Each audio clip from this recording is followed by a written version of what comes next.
Doesn't that just say Buddy Christ? Hello. He's just like Kevin Smith again. Yeah.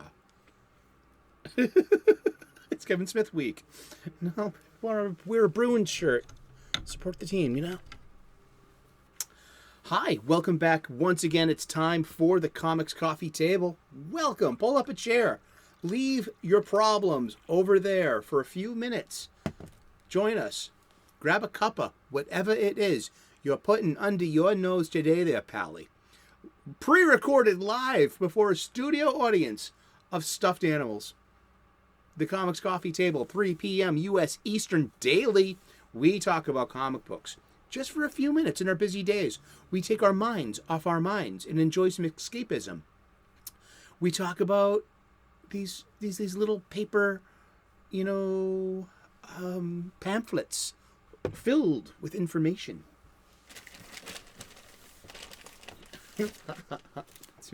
Smith. Come on, Smith wrote a couple of good funny books, man. I don't want to hear it. I love Smith. Aw, I really do. I love you, Kevin Smith. I don't know what else to say. I mean, Clerks 3 was, but that's what life is. That's what life is. It's just a series of down endings. All the Jedi had was a bunch of Muppets.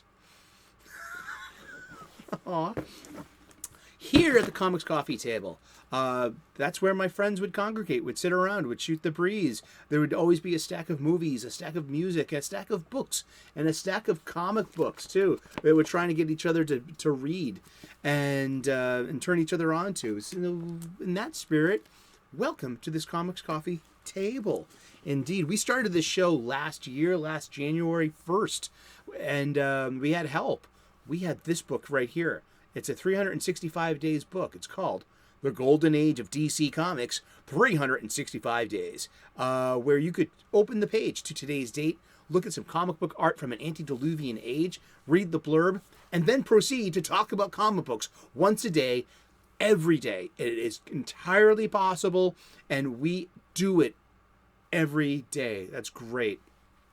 That book was given to me by one of my best friends about 20 years ago. It has been surfing my coffee table ever since. Literally, it's a coffee table book, surfing a coffee table, and it inspired the coffee table that we are assembled at now. That's right. Avengers, assemble! I hope you are running your problems and not having your problems run you. I hope you are running your mood and not having your mood run you. And I hope you're doing awesome. Yeah, I am surrounded by comic books. Last week's con was really fun. It appears I'm still in cosplay. Now I'm boosting my team. What do you want? This is Bruins. Go Bruins. And but I'm literally surrounded by funny books, comics. They need boards. They need bagging. They need boxes. They need, for someone that wants to streamline their collection. I tend to keep. There's so many of them. These are the new ones. These are like everything. Everything here is like pretty much new.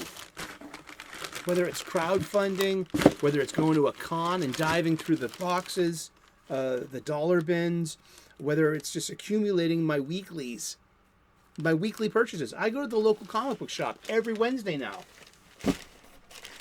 I love my local comic book shop, and I want it to be successful. I want it to be open for as long as humanly possible. This is all going to fall on the floor. I know it. I know you, Eric.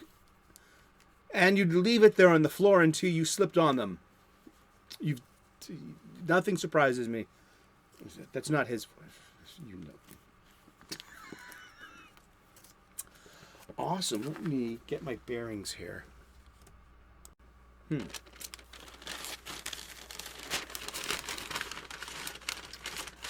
Old comic book bag. Is that a self-portrait? I don't know. It was nobody in particular. Let's just do some form. Yes, and here you'll stay. Oh my goodness. Oh, another. Yeah. Was this any good? This suffered from like delays, but that's like part and parcel with a Kevin Smith comic book. Kevin Smith did a really good Green Arrow, and he did a really good Daredevil, and that's what he's best known for, doing comic books. He sold his comic book collection to fund his first independent movie called Clerks, and then he got to buy it back, and then he opened up a comic book shop, with being one of the young gun directors of the 1990s. There was Quentin Tarantino. There was there was Robert Rodriguez. There was like a whole group. Paul Anderson, Wes Anderson.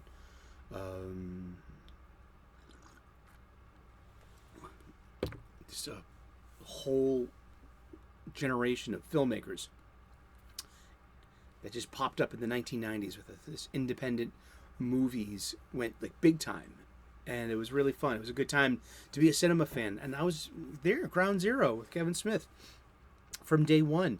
And I remember a bunch of us, we were in our early 20s. We rented Mallrats. We laughed our asses off. We got shit-faced and watched it again. And then Mallrats became like a staple. One of the movies of the coffee table. Like, that was like one of the movies in the stack, always present on the coffee table, would be a Kevin Smith movie. That was part of our, part of our culture. And Kevin Smith, really did, maybe inspire or help contribute to what we're receiving today, the superhero movie cycle and this huge superhero culture. Part of bringing, bridging the geek to the quote unquote normie, and so just I forgot to mention during the week, I got to see H.H. German of Sigma Comics again, and Here Comes Calico, and he gave me the Tankobon version of it, and this is like the manga version. It's like really interesting, and it's about a champion of animal rights, and but he's like somewhere between Batman and Mark Miller's nemesis, vigilante, taking violent justice into his own hands, and specifically to get revenge on animal abusers. But yeah, he gave me this. I was in the dollar bins, and because we were just shooting the shit, we know each other from West Thinking Critical. I met him last year. He gave me a bundle of Here Comes Calico. Great comic book, indie comic book. Check it out. And then he's like, hey, you haven't had the manga yet. And he's just like, oh, wow, thank you. And we got some really good words from like Steranko, Klaus Johnson, Mike Barron. We were talking about Mike Barron, and he was like I showed him my Flash comic. He was like, this is where Mike Barron's run ends, and this is where Bill Messner-Loeb picks up at issue 14 and 15. And he was like, Mike Barron wrote Flash? And I'm like, yeah, he introduced the new Flash in 87, volume 1, issue 1. He's like, dude, I'm friends with Mike Barron. Let me text him. And I was like, you tell him, Sully from Southie mentioned, Sonic Disruptors. This is a late 1980s prestige format, 12-issue maxi series about the United States of America fell into fascism. And so there's a pirate satellite full of DJs playing rock and roll music illegally. It's so cool. Yeah, it was a really fun sci-fi. I would love, man. I need to find a run of Sonic Disruptors. Where am I going to put them? But it was great to see H.H. German. Check out Here Comes Calico on Sigma Comics. I'll leave the link in the description Check him out. And yeah, it's just a great guy, one of the hardest working guys in indie comics. If you're going to a con this year, odds are you will probably run into him. And if you do, tell him Sully sent you. And he's a good guy. Check him out.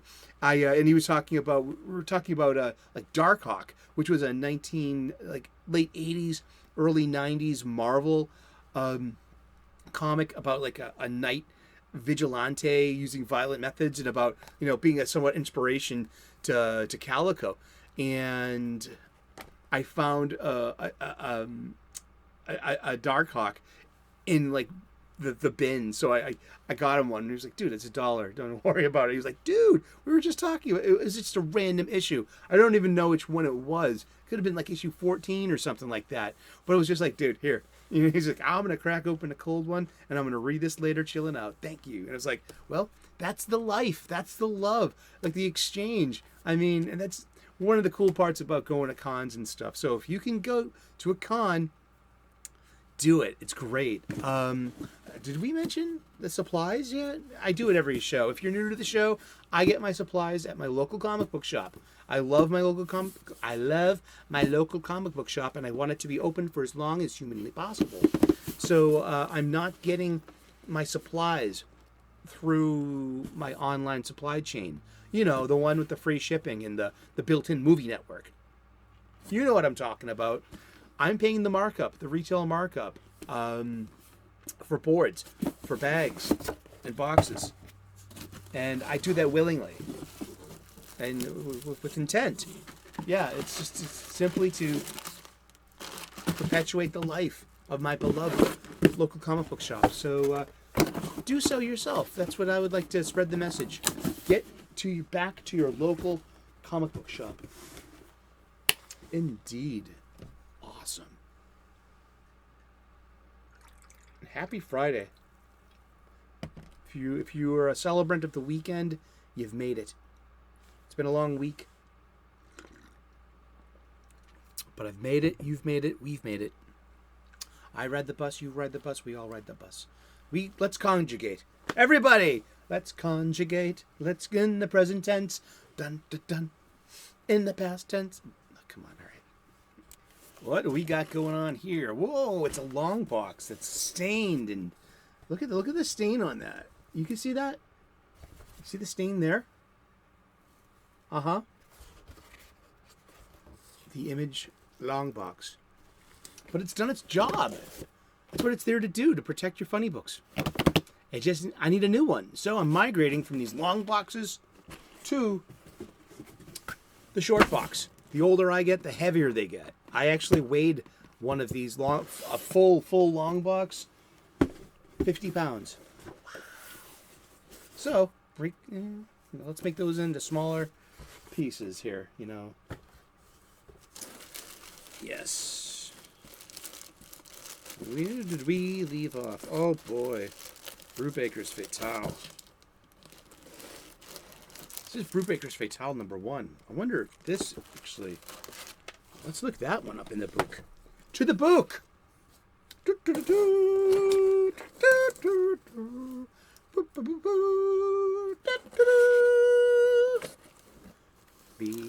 Betty Page. Oh, Betty Page. Give me an 8 in the chat if you love Betty Page too. Fatale. Image Comics. Variant cover with Demon with Machine Gun. Yeah, this is the variant cover then. $8. Oh, cool. If it was at a 9.2. Oh, cool. That's good to know. Yeah. Yeah, cover B. Let's look for dings. All right. We're inspecting the funny book. We don't have the usual spine roll. We got a little bit of a creasage there. We got a little bit of a bow. But overall, this is tight. This has got clean corners. Feels like a brand new magazine. This is Ed Brubaker and Sean Phillips. They are a great collaborative battery. And remember, we use the term battery here as it's used in baseball. The baseball terminology of the battery is the pitcher and the catcher, of whom establish the tempo of the game.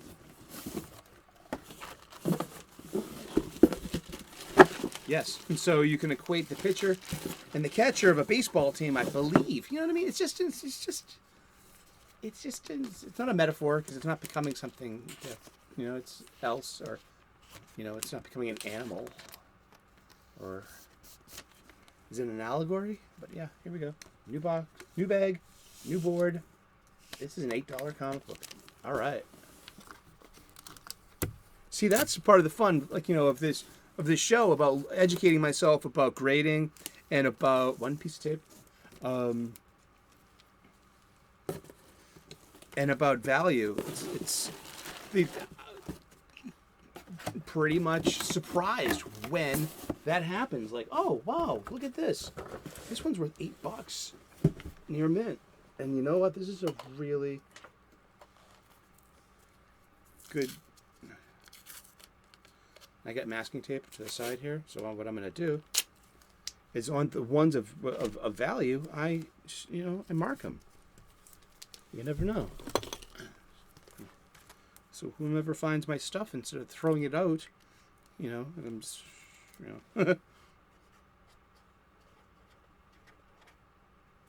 they can maybe get some, buy me a Viking funeral. That's what I really wanted. A Viking funeral. On a pyre made of my comic books, to be honest with you. Yeah, don't sell them. Burn them. Everything on my spinner rack is going to be used as tinder for my Viking pyre. Let this be a living will. Tell my surviving friends.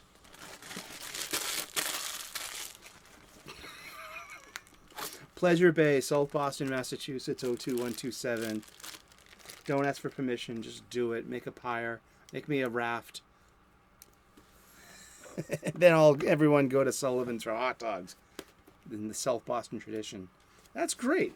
So yeah, we found an $8 comic book. This is in issue 1 with a variant cover, and it's in really good condition. I bet you, a trained eye will be able to, shoot holes into this like Swiss cheese and be like, hey, this thing's worthless, pal. But I didn't follow up on the rest of them at all. I don't think. Yeah. We started talking about this Warren Ellis stuff. And the Mark Millar. Yeah. We've come to Kick-Ass. This is Mark Millar and John Romita. They've made 2 movies about this, and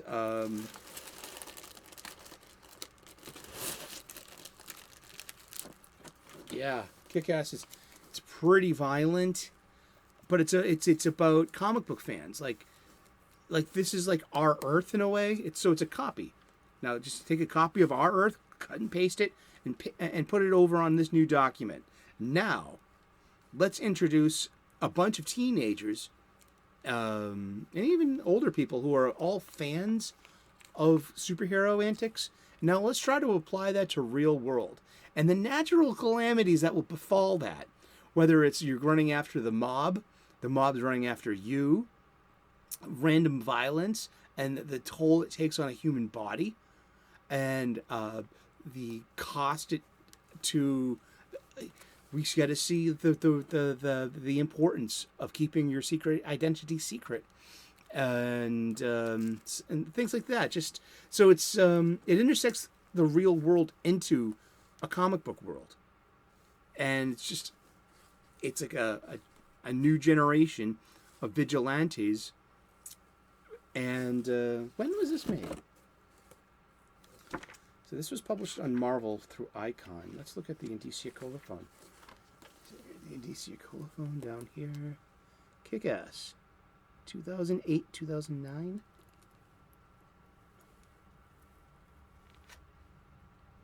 Is that it? With art by John Romita Jr. Great art by John Romita Jr. I mean, just I grew up with John Romita Jr.'s art. This is like, who did the inking for this one? Tom Palmer did the inking. So he's, I feel that like a lot of, like any dissatisfaction I have with any modern Romita has to do with like his inker in a way. And it's not like a real dissatisfaction, I know per se. It's more of like, he definitely keeps. That's the whole thing with Romita, with Junior. He even said so on his Mark Miller interview a couple of weeks back, that it's about, keep on challenging yourself and changing your style, a bit like David Bowie. I mean, be consistent in producing, the best art you can, but change it up. And but yeah, John Romita Jr., more Romita Jr. Let's see, Tom Palmer, inker and tones. Yeah, and so it's yeah,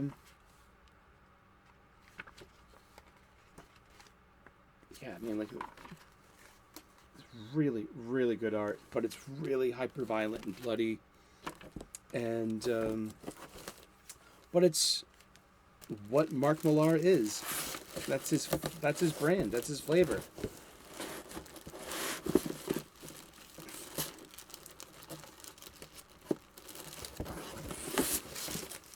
And this Kick-Ass 3.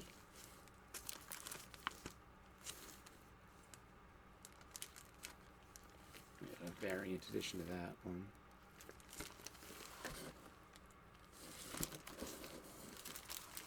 But yeah, this is back into my Kick-Ass phase, yeah.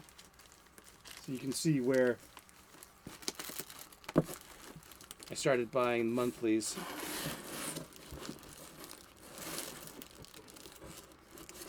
Okay. Here's one from Image that was really good. It was Lazarus by Greg Rucka. And if you know Rucka's work, he's pretty consistent. This was a lot like, kind of like, Game of Thronesy, set in its own world.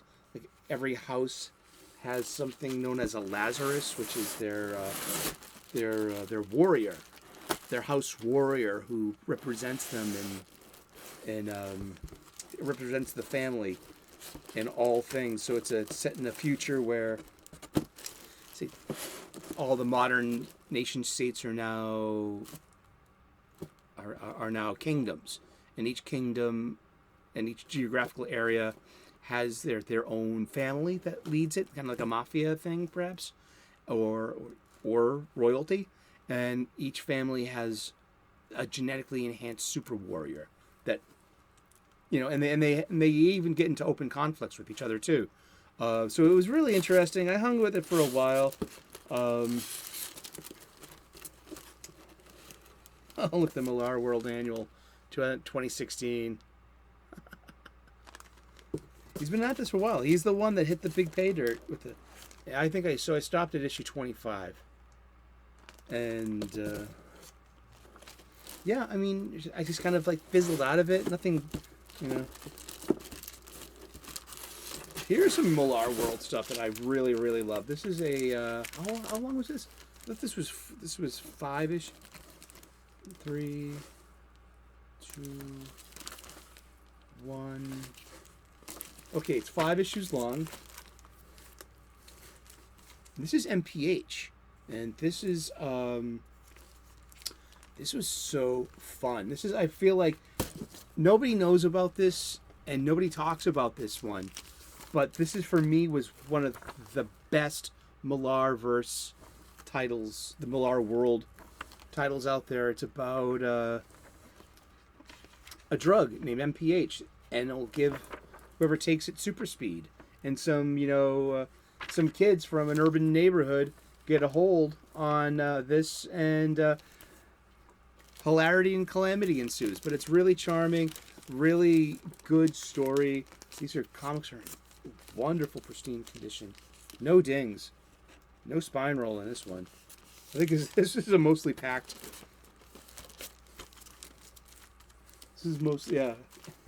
They really didn't have a chance to get any roll in them. Duncan Fregredo. Oh, I should take some pictures of these. Send it to Mark. He's really cool. He's really cool on Twitter. Now, if you want some cool people to follow, cool comics creators to follow on Twitter, at Mr. Mark Millar. Go follow Mark Millar. He's very accessible. If you're cool, he's cool. He's a family man. He's Scottish. He is, and he sold the Millar World to Netflix, and he cast the dreams of hundreds of young creatives, comic book creators, into the. Are they telling stories, or are they just pitching Netflix shows? Mark Millar is a storyteller, and that's why he gets the TV shows. It's got a great twist ending too. I mean, so it's an interesting. Yeah, speedsters are just an interesting kind of comic trope, right? Super speed. What would you do if you had such gifts? Especially if you grew up in a bad place. It's I think he's come back to this idea in Nightclub, to be honest. And this the same kind of Nightclub has a lot of a feel that MPH does. Charming, young cast. Some of them make selfish choices.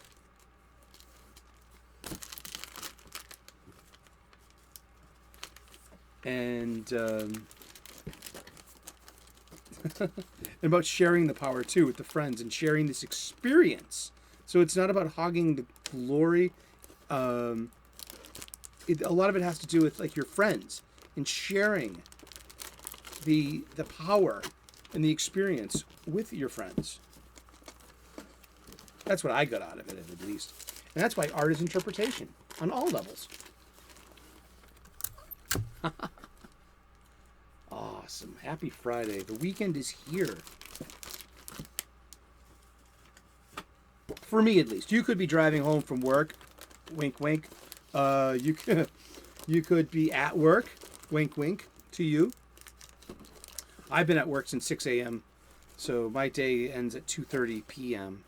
And that's why I'm able to make, a lot of the times, the 3 p.m. live chat premiere. And where I get to hang out with all of you cool people. Seriously. I'm blessed and grateful to have the opportunity to talk about comic books once a day, every day, with a great group of people.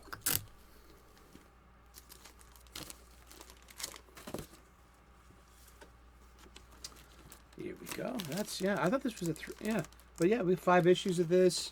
I mean, I'm going to take some pictures of this and ask him, is this ever coming to the small screen? This would make, why not? An animated one of this?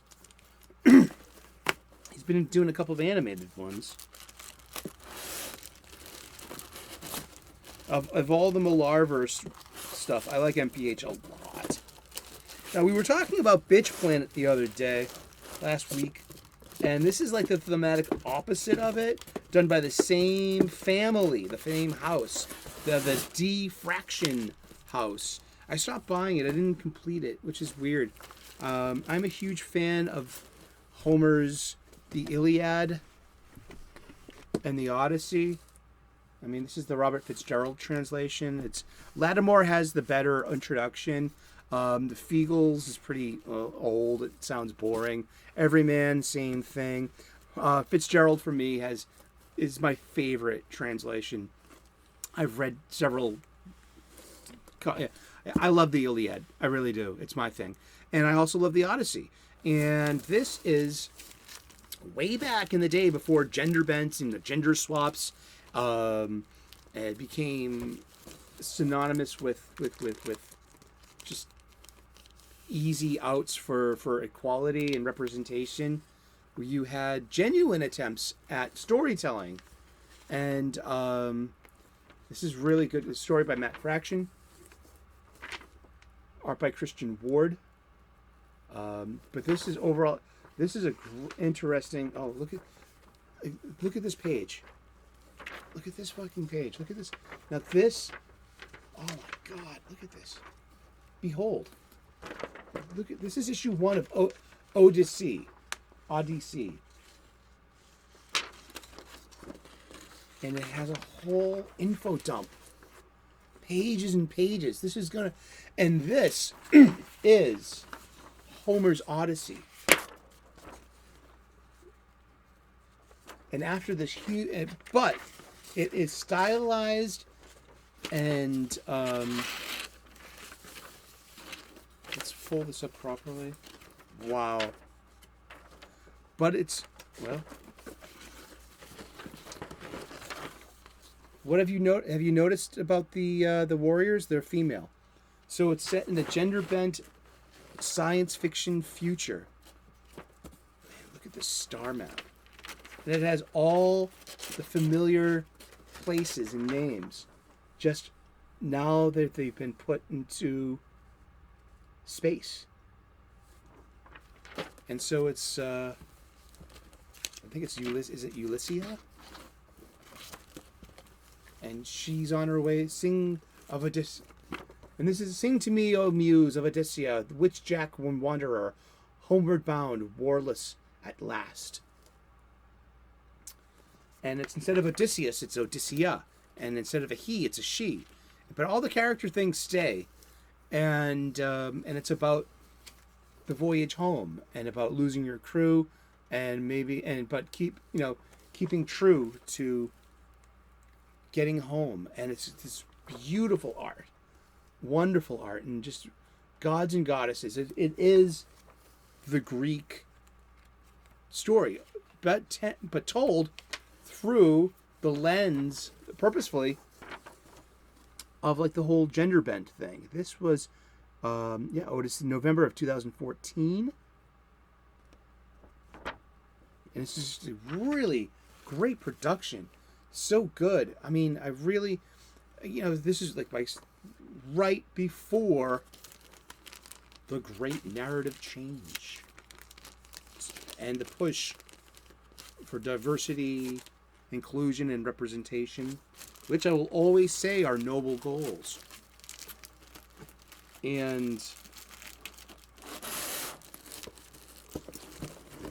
if there's a usage of everything, and if you're using it to because it's just the trend, it's the hot, it's required, and you have to, but also it could be baked in at its recipe level, and it's already part of it, like Sesame Street, or like just like The Wire, or just authentic places. I mean, I just there is a place for that, but